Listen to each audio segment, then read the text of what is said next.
between the years of 1965 and 1975, I was in a mounting fury.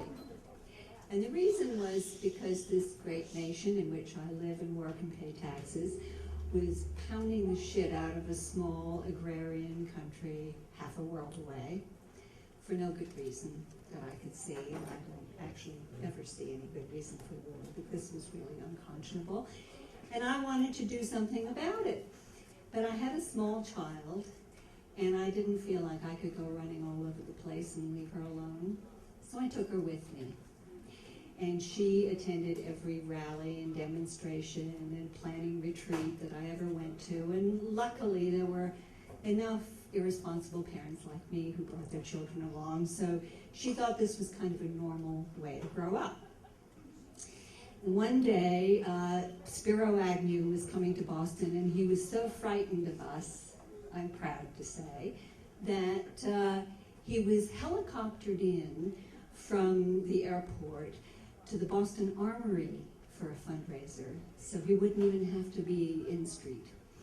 And we had a huge demonstration which poured across the BU Bridge and filled Commonwealth Avenue from side to side, just solid wall-to-wall people. And of course my daughter, who was 8 at the time, came with her best friend Anna, whose parents belonged to the Socialist Workers' Party, so she was allowed to come with us. And as we were marching and chanting and singing, at one point I looked down at the girls and they had their little fists pumping the air, shouting, "Fuck you, Agnew!" And I thought, I wonder if I'm doing the right thing here. But it was really too late to do anything about it because there were so many people around and there was nothing to do but carry on.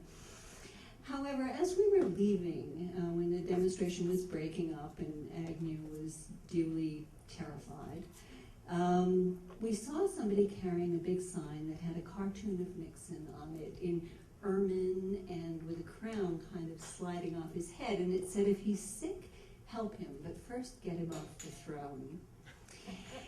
And my daughter Liza and Anna were fascinated by this. What did it mean? And we discussed it all the way home in the subway,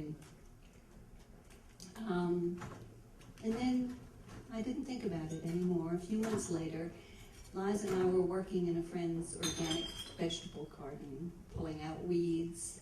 And she said to me, "Mama, why do we get rid of the weeds? They're plants. Why don't we let the weeds grow here too?" And I said, "Well, they are plants, and they certainly could grow. We just don't want them to grow here." And I explained the way it would sort of steal food from the other plants and crowd them out, and they wouldn't get the sun that they needed to grow. And then she was silent for a little while, and then she looked up at me and said, "Mom, does that make Nixon a weed?" That's my story.